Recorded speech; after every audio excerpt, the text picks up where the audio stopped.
17.4, Chris. Nice one.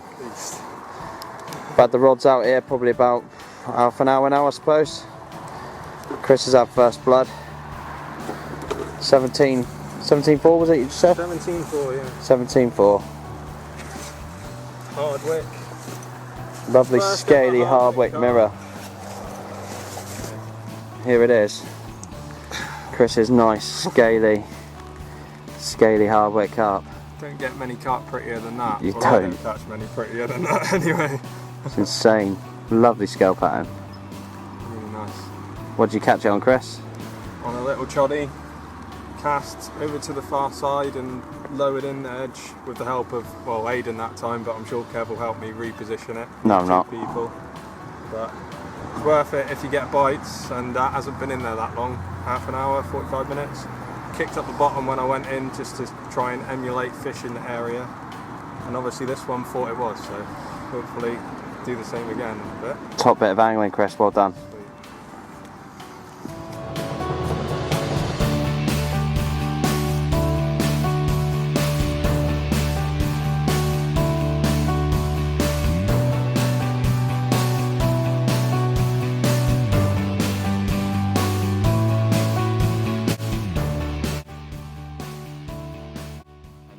We've come into Hardwick and Smiths. There's been a quite swift breeze blowing into a bay down in the Hardwick side. So we've both set up on a double swim on the end of the swim of the bay.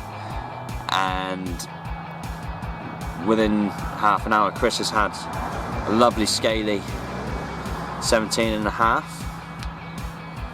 pound fish. It was 17.5, wasn't it?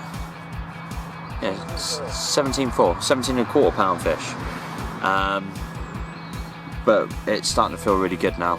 The rain's started breaking up the weather, it's cooling it down a little bit, which is good because it's been really hot, muggy and high pressure. So the pressure's starting to drop a little bit. The rain's coming in, it's cooling down a bit. Hopefully the fish will see that as a sign to feed, and hopefully we bag up.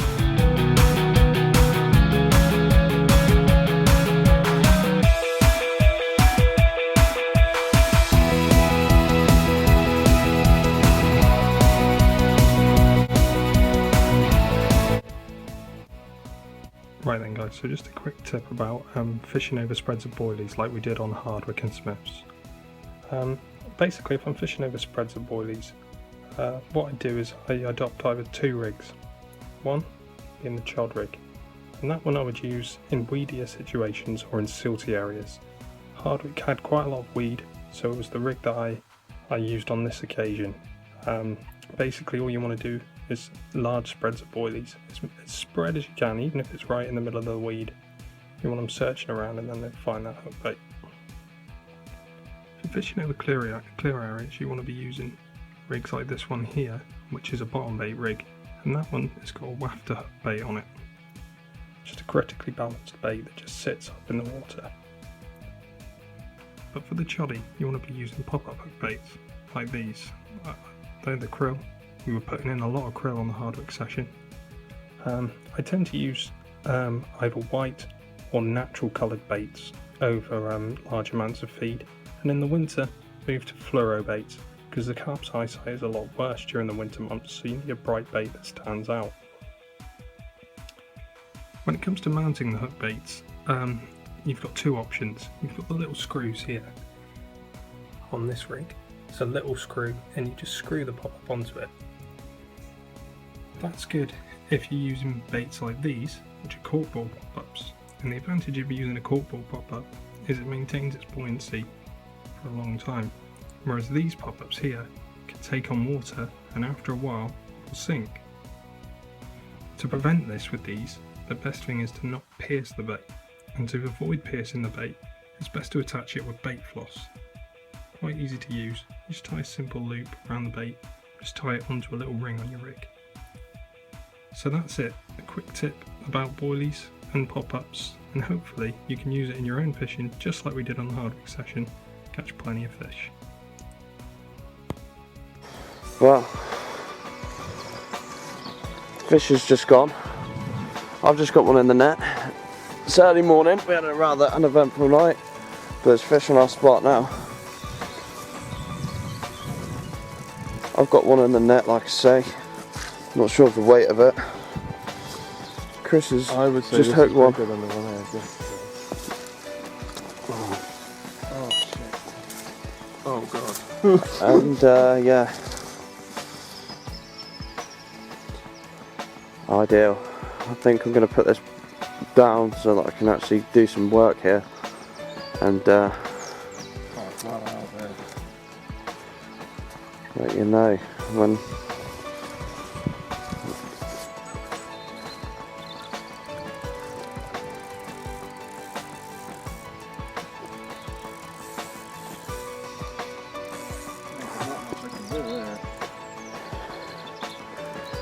Yeah, there is. You're alright, just let it run.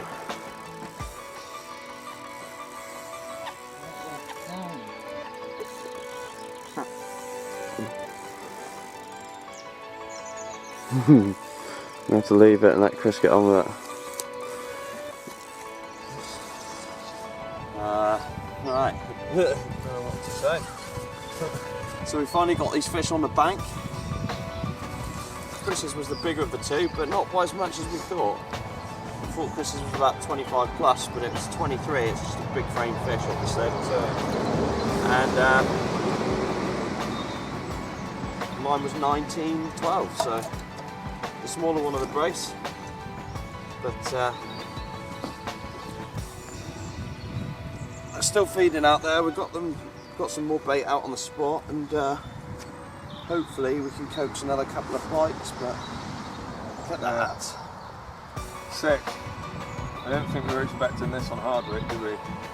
No, we're expecting like a fish a piece, and so far, well, we've had 3 between the two of us. Obviously Chris had the 2, but they're really going for it out there. We've got the rods back on the spots, and hopefully we have a couple more. Sweet.